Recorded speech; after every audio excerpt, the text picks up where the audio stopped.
is a member of the Comet. Well, are you a member of the Comet Research Group? And he's an astrophysicist. He works on all this stuff that he's going to talk about. This is his world, and they have been working with us at el-Hammam for the last few years, and wrote a scientific paper in conjunction with the excavation. So I'd like to introduce to you Gunther Kletechka. He said it was close enough. We're going to talk about el-Hammam versus the Tunguska airburst, which he is also a specialist on. Okay, my friend, up here, and is he going to use this microphone? He's plugged in. You're all mic'd up. Okay. Thank you, Gunther. Thank you everyone for seeing me in this early hour. Please forgive me about my accent. I'm trying to work this accent in, but we'll see. So I'll try to move slowly if we put this away, because it looks like it makes some kind of a resonance. Okay, so it's about el-Hammam and Tunguska airburst, and it's a very special topic because it brings some kind of things that we don't understand. And many times when we don't understand things get really complicated. And so I will try to introduce some of the complexity of the in this case, of the airburst. I would like to also thank many people who were in this project with a bigger or small way, especially Steve Collins, Larry Solasco, also Philip Sylvia's PhD thesis, a lot of it also has to do with that. And of course, Alan West and Malcolm Lecomte, who did most of the microscopic analysis. Thinking about it, right, we were thinking, we should really make a smaller grid when we are sifting, right, the stuff. But now you will see, we'll make a really tiny grid in order to get to some of the small details that I'm going to show you here and there. So a lot of it has to do with this paper that says the Tunguska-sized airburst destroyed el-Hammam, a Middle Bronze Age city in the Jordan Valley near the Dead Sea. And you may have seen this image that looks like there is some kind of a pattern, and that pattern is coming from the Tunguska research, because that was the tree line which was collapsed by the airburst that we know it happened in Tunguska.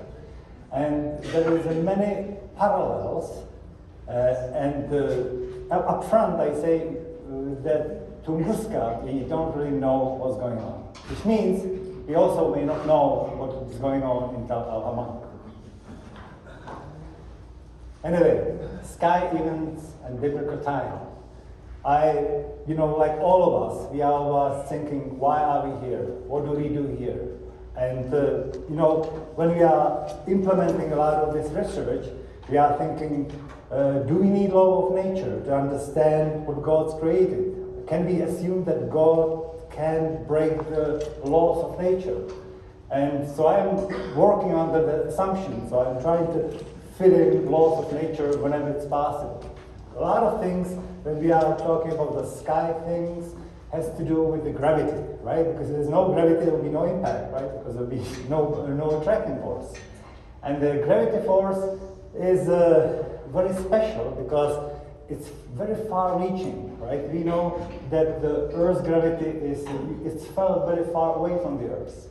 When we go to the sun the gravity field of the sun go really, really far, and the Earth is just in that field. So the Earth and us are controlled by sun. But when we think about it a little bit further, there is a Milky Way galaxy, right? Milky Way galaxy is a big black hole, and that Milky Way galaxy is controlling the whole galaxy, including sun and Earth and us. So it's interesting how the gravity is really important for us as humans. And I would like to also mention some ingredients of the universe, because it makes me to think about us, who we are. We know there's a matter, dust, rock, gas, liquid, biology, there's energy, and there is space.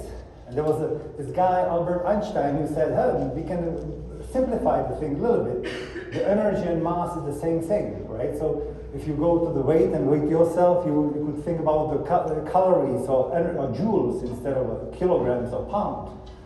And so now we have just energy and space. And that's all the universe is, energy and space.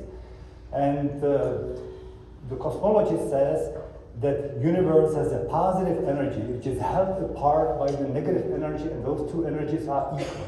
Which means if you would put them all together, together you would get zero, which is an interesting way to think about our universe.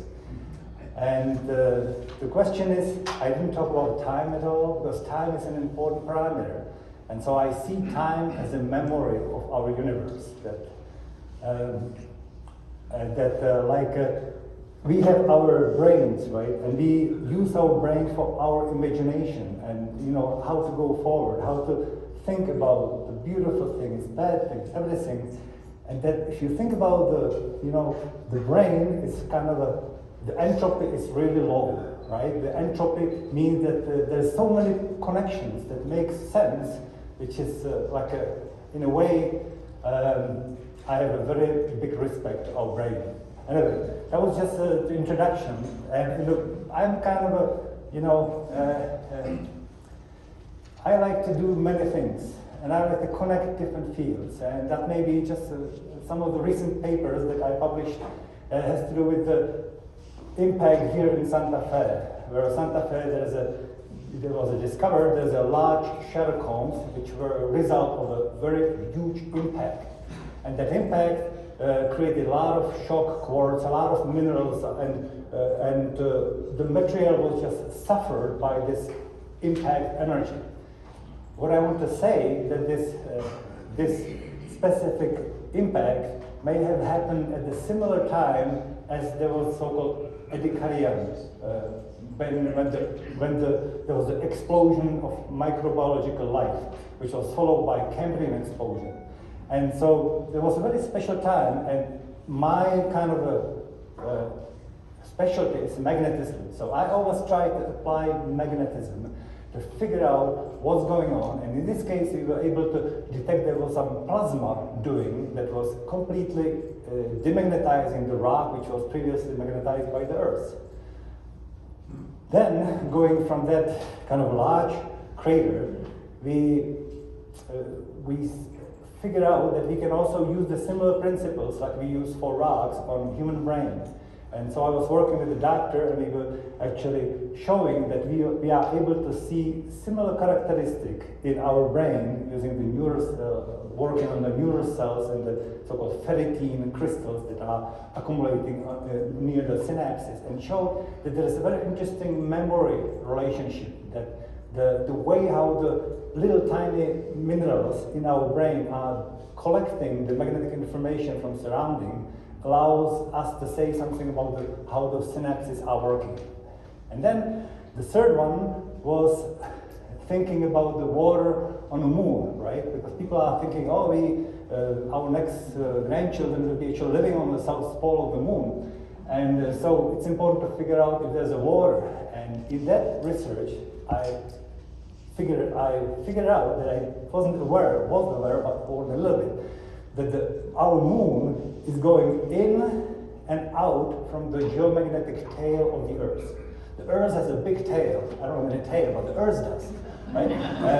And it has to do with, because there's a dipolar field and it's being deflected, making this very long tail that goes like 4 or 5 times further than our moon is, which means every 29 days, the moon is going through that magnetic tail. So whenever there's a full moon and you cannot sleep, it also has to do with the fact that there is a so-called reconnection of those magnetic field lines that goes all the way to the moon. And once the moon is entering, it's actually making very long electromagnetic wave radiation, which also results in a spectacular aurora light or northern lights.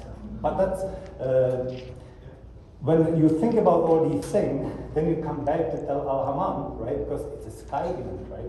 And what was actually the reason for that happening. If there was anything to do with the extraterrestrial body, how do we picture it? That's why I'm making this kind of a little length introduction, just to put us in a right place.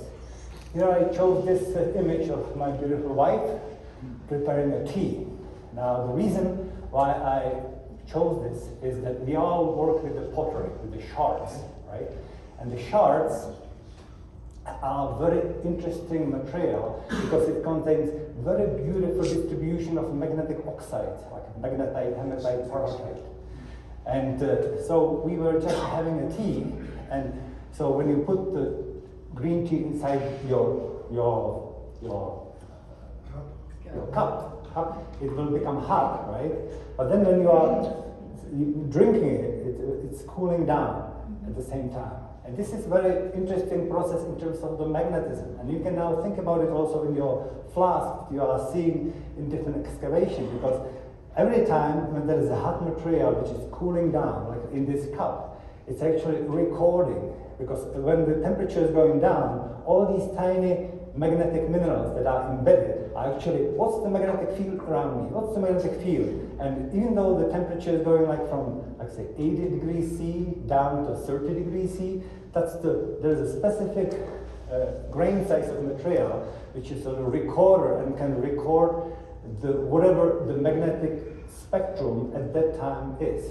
And that image on the right shows that there is a very narrow grain size, like between 5 nanometer to 15 nanometer, which allows you to record very different time scale of electromagnetic radiation, meaning the magnetic signature. There's a different frequency of the fluctuating of these magnetic dipoles, and they have a power to record like a high frequency, low frequency, and very low frequency, and also especially when the temperature is going down, it's like almost like a tape recorder. So I was just saying that whenever we drink from the cup, there is a potential that cup, as it's cooling down, is recording your thinking, what you are thinking about, because these synapses are working right in your brain, and each of the synapses is creating a little electromagnetic wave, which is like radiating out, and that cup is, I'm going to record some of whatever the structure is.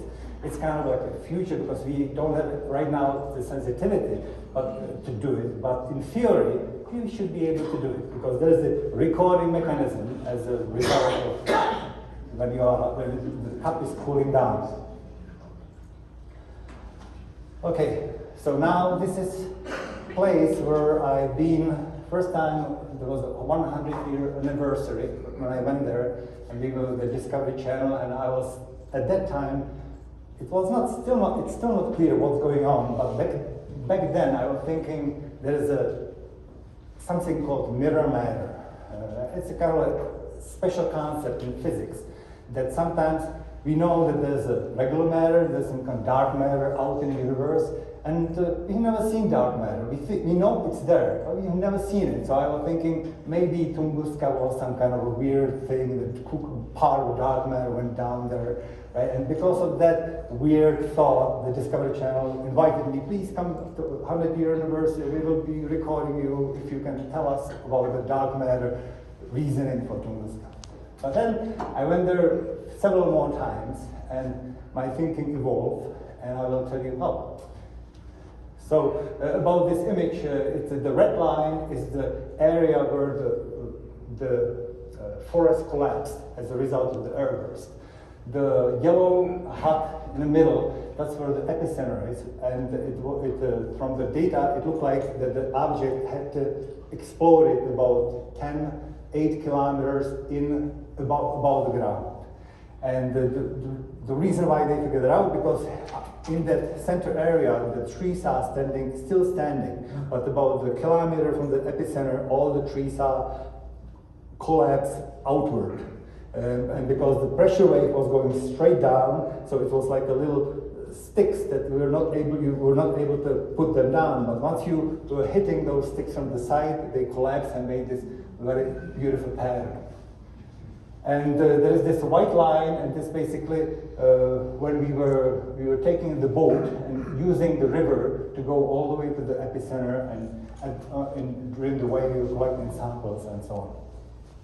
So this is just a little video because I thought, so you know better what it is like. This is kind of like a marsh area and also the forest area. So there is a lot of wetland in this area. This is from the drone because I love using drones to do all my research. And so this is how you get the feeling. This is the river that we were using to go to the epicenter. So we were collecting our things, and then the drone is recording us how we were going up the river to figure out what's going on. As we were going in, we saw a lot of these spruce tree and also tamarack tree, and we were trying to find out the tree that are older than 120 years, because we knew that if it's older, we would be able to see the tree ring. Because some of the trees survived this disaster, and we wanted to collect some of the trees that have a memory of that event. So we are just, and our goal is also to make a magnetic map of the epicenter. Because I have a magnetometer, and we have a little tiny magic drone, and the magic drone is being used to carry the magnetometer, but the drone can fly only 10 minutes. And we had like many batteries, like 20 batteries, and in order to be able to charge them, we had to carry this electric generator, gasoline electric generator, and it's running all the time. Even when we were moving from one place to the other, it was all the time running, so we could recharge the next set of battery. This is how the drone looked like. It has a central control unit, and this is a flex gate magnetometer just hanging down, and so it just went away, and we were just waiting and praying that it will come back. Because you don't see it, right? You just give it coordinates, go there and back, and hopefully it will work.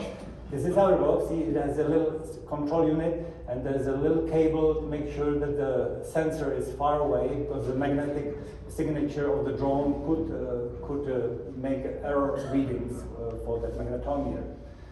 And so this specific one, I think, is a Mavic 2, a zoom, so it could actually zoom. The weather sometimes was not nice, but the generator was running all the time, because we want to make sure we have the battery. The lakes in that area are beautiful treasure chests of whatever was happening, because there's a pollen, there's all kind of like a sedimentation layers, and also if there was a Tunguska impact, there was some kind of vibration, and we were thinking we could detect that. So that was the reason why we actually collected some of the gravity cores. You just throw in the kind of a core, which by the gravity hits the ground, collects the sample, then you take it up, and you have basically like a cylinder full of mud, which is your treasure chest, because you want to see that mud to see if you can identify this Tunguska phenomena, which happened about 120 years ago.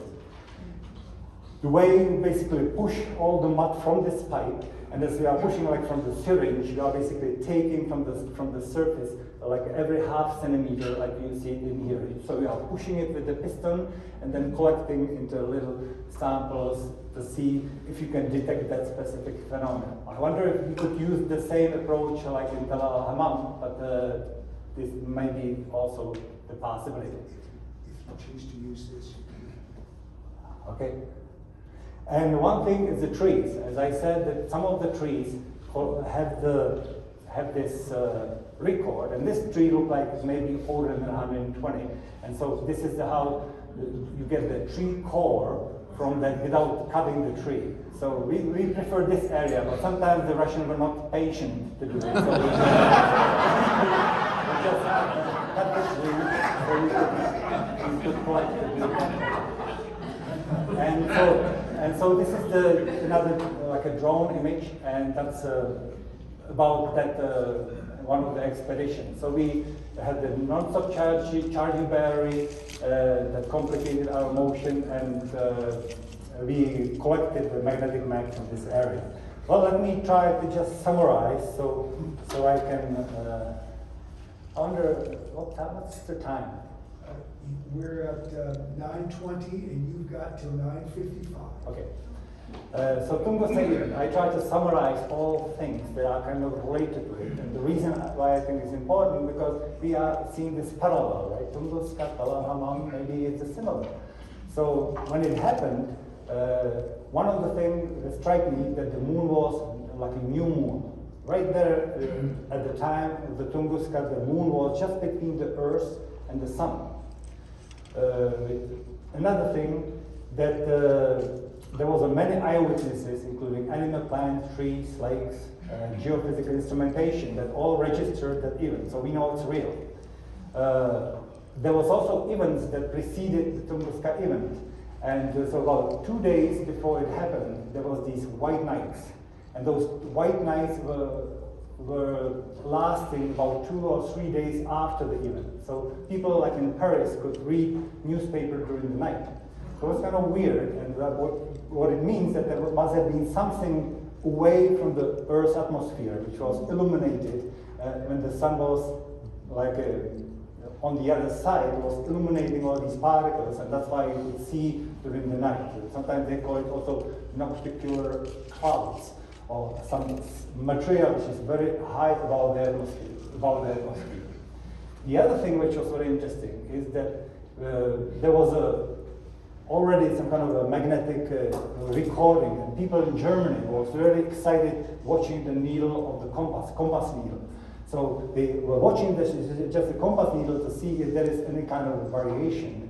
And so there was a report from that date, and like a week after that date, where they were showing that the compass needle in Germany started to fluctuate, and it deflected by about 5 degrees, and then came back, deflected the other side, and came back with a period about 3 to 6 hours. And it was continuing to do this fluctuation until the midnight that day. And then the next day, like the 29th of June, it appeared at about 5 a.m. It again started deflect in Germany, go back, deflect the other way, back, and again go all the way until the 30th in the morning. And it was continuing until about 30 minutes after midnight, June 30, and 17 minutes after midnight happened this Tunguska phenomena in Siberia. So it's an interesting observation, which basically means that there was some activity on the sun, meaning there was many charged particles that are deflecting, because the plasma that's coming from the sun that are pushing and making the magnetoelectric tail is basically like they make ionosphere. It's a conducting layer which once you have this larger or small conducting layer, you can affect the magnetic field, and that's why you have this deflection of the compass needle, because the ionosphere is pushing on the geomagnetic field, and you see that deflection. And so during that time, the sun must have been very active. It's not clear why and how it's connected with that event, that's an observation. Another thing is, at the time of Tunguska, there was in Irkutsk, which is a city about 1,000 kilometers south of the Tunguska epicenter, there was a magnetic station. And that magnetic station observed about 30% of decrease of geomagnetic field for 3 hours, and then recover after 3 hours into the normal magnetic field. So people didn't know what to think about it. Why the magnetic field just dropped down? And then when they started to use nuclear testing, they find out that every time when they detonate the nuclear bomb, they have the same phenomenon. That as soon as you have a nuclear detonation, the geomagnetic fields go down for 3 to 5 hours and then recovers. So it looks like that there is both the nuclear power and this Tunguska airburst is causing ionization of the upper atmosphere. And when you have more ions, you have more electric conductivity. And that electric conductivity is responsible for making electric currents which are trying to work against the geomagnetic field. And because of these loops in the ionosphere that are basically making magnetic field opposite direction, that's why in a ground station or the airport you would see this decay of the geomagnetic field by 20-30% and then the recovery. The similar thing happened when you have a nuclear detonation, you have also a lot of ionization. So works a similar way. Okay. The radiation, well, so we know that something happened, and there is some, there's just what we would expect. As soon as you have this airburst, you have a kind of like a new sun. The people who eyewitnesses said that that fireball was at least 2 times bigger from that one individual perspective than the sun. And of course, people who were exposed directly and were about 60, 70 kilometers away from the explosion, they had the sunburn. Meaning there was a lot of power from the airburst, and that power of the radiation, that's like the immediate power, right? Because it is, the radiation is moving with the speed of light. So it was able to put on fire the treetops in the epicenter Tunguska area, and also the grass and whatever it is, just by that light, right? And then, so there was a burning area, and then after a couple of minutes, there was this pressure wave that came and put off some of the fire because of that large pressure. Some of the ground kept burning, and that was indicated in that area. And but including this phenomena, there was observed there was like a lightning-like things, because they and I show it probably in the next thing. These are some of the drawings that people, eyewitnesses, were trying to describe, because they saw some object. Some people describe it. Several people describe it as a cylinder instead of like a ball. But from that cylinder, or from that ball, there was these kind of like hair-like things coming out, and those hair were sparkling. They were saying it wasn't just stationary. It looked like it was, or like when you have a some kind of weird sparkling device. And so then, when you look at the map where all the trees were collapsed, in here there's a little red line, you may not see that, but this is the area just below the about 10 kilometer hypocenter. And because there was a powerful glow of that fireball, all this area started to burn at the instant as soon as it exploded because of the radiation, right? And then later came this pressure wave and made all these dark arrows are the trees that were recorded by the Italian group and showed extent basically where the trees were collapsed around the epicenter. And these are just another villages or places where people recorded that specific event. This is just to show you geology. You can see the red line as a tree line. And when you look at it, basically all of this area is basically volcanic-like material. There's a little bit of the conglomerate here and there, but most of this kind of this dark purple color is a volcanic from about 250 million years old. And there's some intrusive that are also in that area, and the yellow is basically sediment of the rivers that are just going through. And this is the map that start to compare little by little the el-Hammam area with the Tunguska. In here you can see there's 100 kilometer, so I used a similar scale in here. This is the 100 kilometer bar here. And so this is the butterfly area that we were just looking. This tiny little things here is where the tree will collapse. And then there are these teepee-like structures. Those are the huts of the Yevenkis. And when you can see that when there's a red cross, that means that those teepee were destroyed as a result of it. Then there are these pluses. Those are all eyewitnesses that were in the area. Then there are these yellow symbols. Those were the people who actually collapsed because they will shake and they just fell down because of the seismicity, the collapse. And I think these red things are, some of the symbols should be broken window, but I forgot which one it is. But anyway, you can see that this area, You would not see how huge it is if I would not show this man next to it.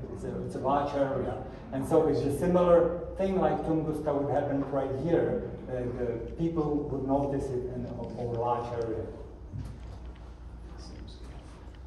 Now the pressure, right? This is basically, there was a lot of indicators and you could derive the pressure, how much pressure was changed as a result of this pressure wave, of this explosion.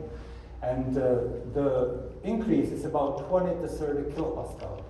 Kilopascal, when people say kilopascal, people, what is it, right? And you know, the air pressure in here where we are sitting is what?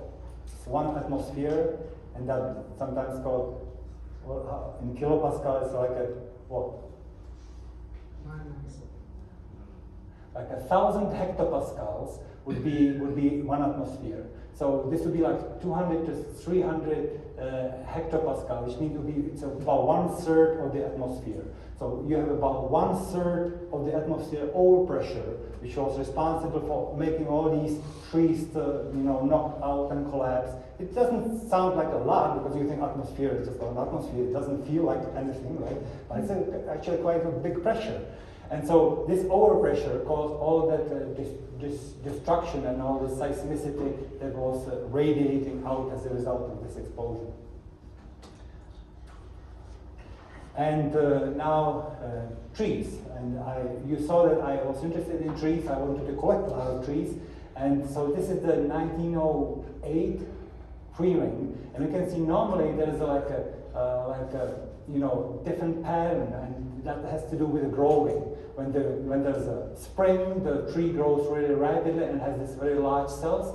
But then during the winter, it kind of slows down and makes this kind of like a winter wood. And you can see that this winter wood was not happening after 1908 winter.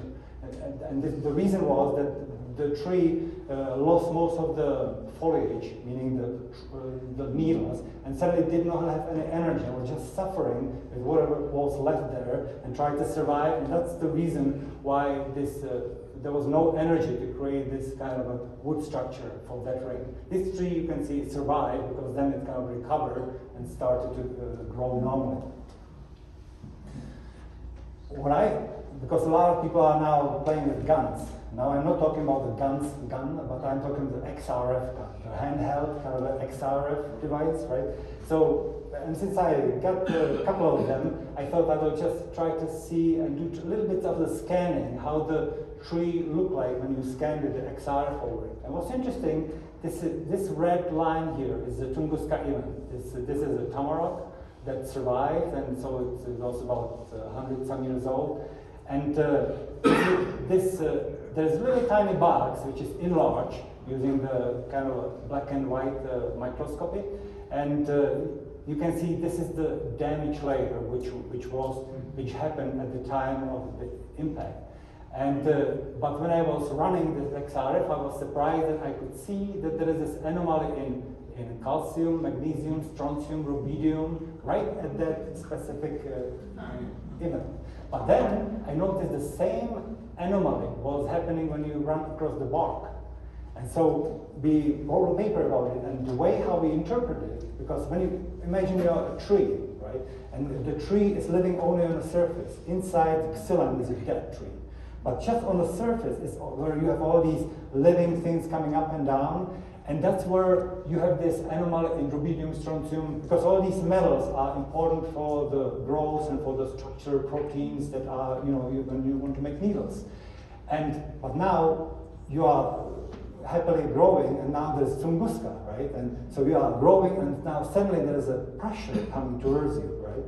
And so this 30% overpressure is now engulfing you or around you, and suddenly you are all squeezed in, right? Because there's this pressure all around you by about 30%, and so all these liquids that are coming in your bark up and down are being pushed into the prior tree rings. Because all these anomalies were interesting because they were all they were not in a year 1908, but the anomalies were pushed actually into the prior years, like 1907, 1906, 1905. And so this is actually like a fossil record of the tree of the bark. So there was bark, but the liquid that are responsible for growing the tree was pushed in and left there for me to recover it when I cut this tree down and run this XRF machine on it. So that's another interesting phenomena, meaning if there will be any trees in el-Hammam, we should date that time, and you could see probably a similar phenomenon. Because the evidence there was overpressure, which was responsible for squeezing in the phloem liquids that are coming up and down. You probably won't see it because you are too far away, but when you are running the XRF in different directions, you could actually see in which direction this transition of pushing in the liquid from the phloem inside is most significant. So you can see in here there's a large double peak just towards the epicenter, and there is and when you go in here through this vertical profile, you can see another double peak towards the epicenter. So by cutting the tree, you can actually detect from the location of the tree what direction was the epicenter in. So it's another interesting feature that you can just run your XRF and look for, in this case, calcium anomaly, and see in what direction you should aim to find the epicenter. And this is our magnetic map when we were doing our drone flying. So it's not the reason why it looks weird is because I put there like some Russian old paper, I think 1970 something, where there was a lot of like a paleomagnetism. They collected samples and they wanted to measure magnetism. So I wanted to see how the magnetic map that we created by our drone flying would go along with those magnetic signature. There's a little arrow in here, and that's based on eyewitnesses, what direction the object was flying in. So you can see it's coming from here, and you can see that there is a little, the arrow from the paramagnetic record are kind of more or less going into that direction. It's not clear because of its geology or because of the impact. Our magnetic map, and I won't talk about it too much, showed also similar direction, which, but it again needs to be resolved if there is anything specific about geology. What is interesting that there was this line of positive and negative anomaly. It just ended up where the epicenter is. Okay. Now, Tunguska hypothesis, there's a lot of things still going on, and you heard about meteorite. Most of the Yelenki thinks it was a meteorite. There's things that people think that has to do with a comet, because there was some phenomena that resemble the Shoemaker comet when it was collapsing in the Jupiter atmosphere. There was this kind of backfire from the atmosphere that showed something that is thinking that should be very similar to Tunguska. Then now we know that there was also our sun was really weird at the time during the Tunguska based on this observation. So the sun may have been really active, and may have been there's some kind of a solar storm or magnetic storm that may be doing something. Some people are thinking maybe something really weird, like black matter, antimatter. There was some also idea there was kimberlitic pipes. The reason for that is there were some reports of these survivals from the epicenter that they first heard sound, and then there was a blast and light. Which normally, if there's an airburst, you see light first. And because of that report, there was also some ideas about kimberlitic pipes exploded from the ground. Permafrost gas explosion, which is kind of similar. We've seen in Siberia right now because of global warming. There is some gas event where there's explosions. And of course, Nikola Tesla was doing some kind of important experiment at that specific day. So they were thinking maybe the experiment went wrong and created some kind of. Okay, so now when we think about what's actually happening, so just so we know something we can count on. There's things about the impactor and things about the surrounding of the impactor. And if you think that el-Hammam has to do with the impact, you should really think in these terms. The entry of the object is usually space velocity, which is tens of kilometers per second. It's really fast. Now, when you think about larger, is there anything that you know travels with about 5-10 kilometers per second? Do you know anything? The seismic wave. Yeah, if you go to the headstone and you kick it with the stone, there's a seismic wave that goes with that velocity, that goes through that stone. And that's important because the people who are studying impacts, they always are looking for weird things that are not happening on Earth. And one of the things, and I will talk about it a little bit later, is shark quartz or shark minerals.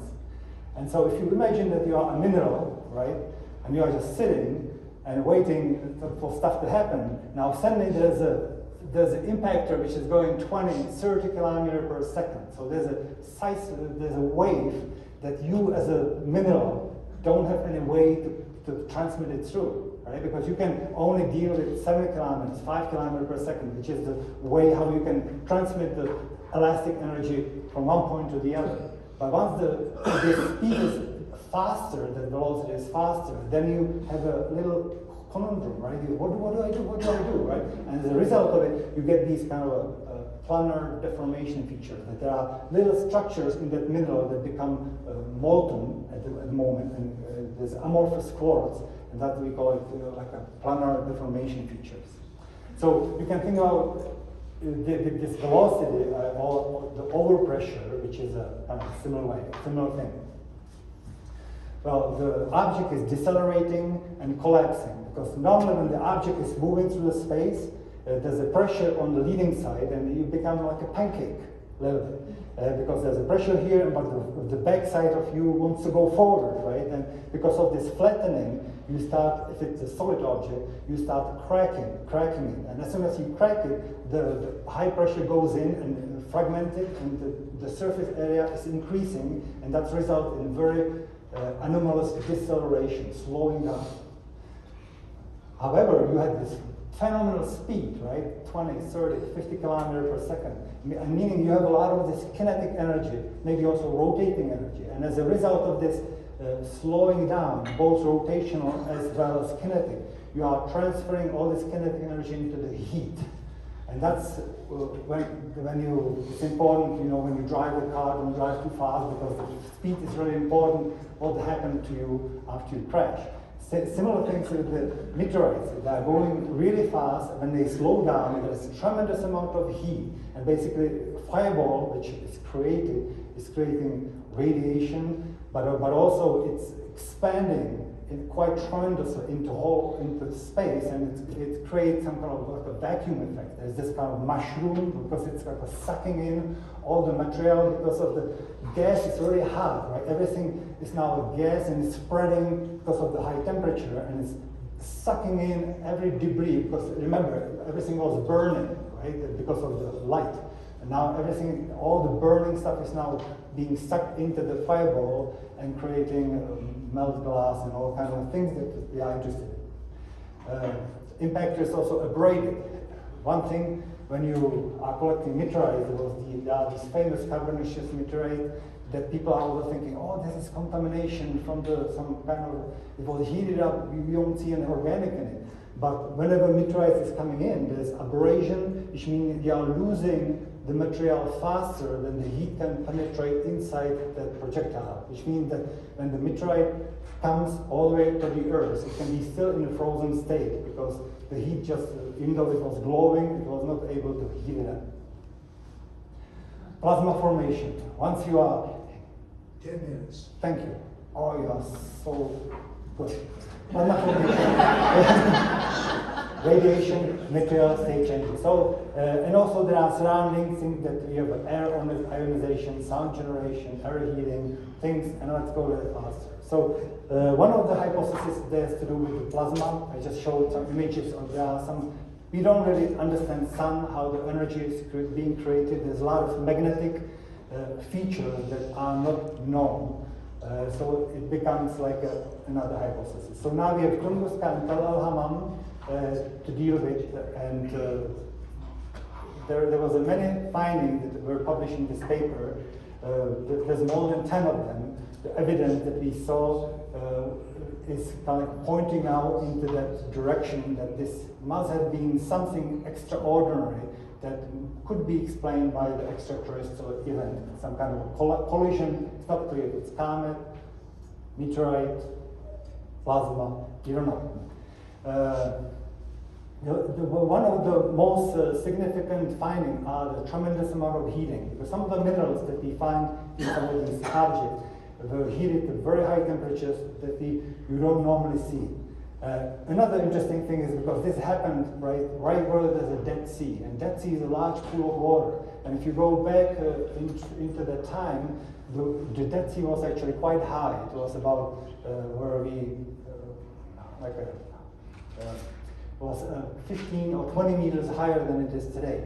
And so all the water was salted, right? And as soon as you had this blast and you had this irradiation, you would be suddenly evaporating a large amount of water, including salt. And now you have this atmospheric debris that includes salt in a vapor state. And as soon as everything's expanding, you are basically crystallizing salt out of the atmosphere. But at the same time, you have these fireballs, so you can have features like a salt crystal that are partially melted because of the irradiation or because of this fireball. So that's another interesting thing, the partial molten crystal of salt.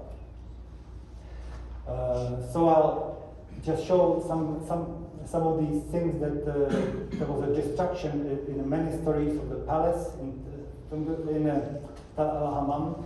And one of the main things that we use is this table where there's a list of many minerals. And as I said, when you are sifting, a lot of these small things that are coming through your sift contain a lot of these minerals. And you can just check if any of these minerals are in molten state. And this could tell you how much that specific material was heated in order to, when it was created. So this is just a top map of the site. Some of you are familiar with the palace, temple, and ring road that you probably spent a lot of hours and a lot of excavation. And there is this layer which is indicate like a sedimentary profile that something really weird happened and shows some kind of a large amount of destruction. There was a Bayesian analysis that used this Ox calibration curve that points out 1661 plus minus 20 years before the current event and BCE, and so that's put us in a window in a kind of biblical time that we really are excited about. This shows just multiple layers of burning that happened, and I will just skip through some of them. That the paper that we published showed many evidence that show destruction layer in the palace, a lot of diamonds, and they look into details, so-called transmission electron microscopy. You see diamonds, diamond-like features that shows there must have been high pressure. These scales are sometimes very small. In this case, it's a 10 micrometer scale, and shows also analysis how oxygen is reduced in many cases. Melted pottery. Part of the pottery from outside was molten, but inside was preserved. That means that it may have been probably exposed to that radiation power if it was an airburst, because it was just illuminated from the sky. There was also mud bricks that are partially melted that very often show like a molten zircon and molten minerals. The distribution in the sedimentary profile just show that layer, which is being dated about 300, 700 years, 3,700 years before today.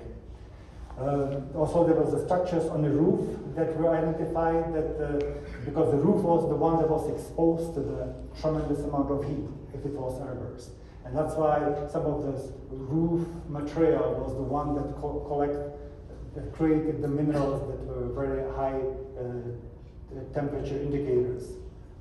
5 minutes now. Okay, I'll just go quickly through somewhere because the paper is published. You can see the important thing is the directionality that shows that where the epicenter likely was compared to this event. And I'll go through some of these fast because They are very interesting, but we'll talk about them after.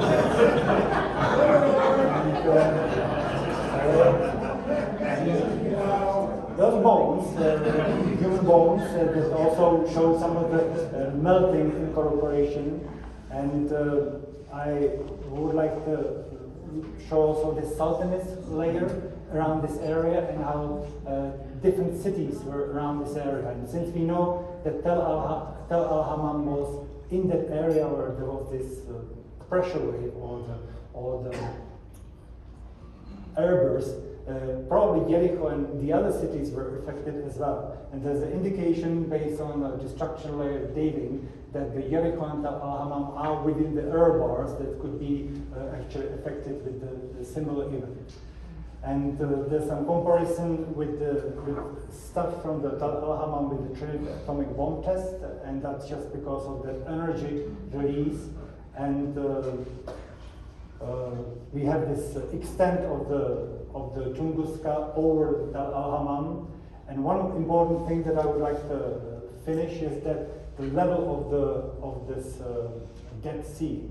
The level of the Dead Sea, when you look at this scale, you can see there's a middle Bronze Age, and so it was phenomenally high, right? But it's not clear. I mean, and immediately after that event, there was a lowering of the Dead Sea.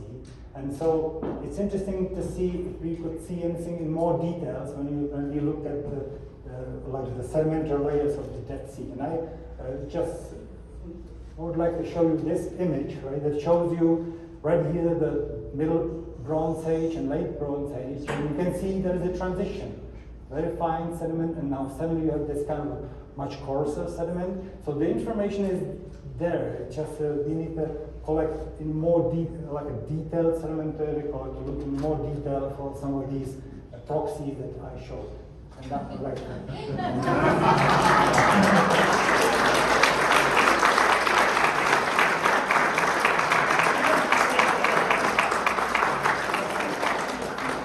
Thank you, my brother. Those were really impressive, those slides that you did, 10 of them in 10 seconds. That was exciting. Okay, we got a 10-minute break. Dr. Steve Collins will be on next. Enjoy yourselves for 10 minutes and then settle back in.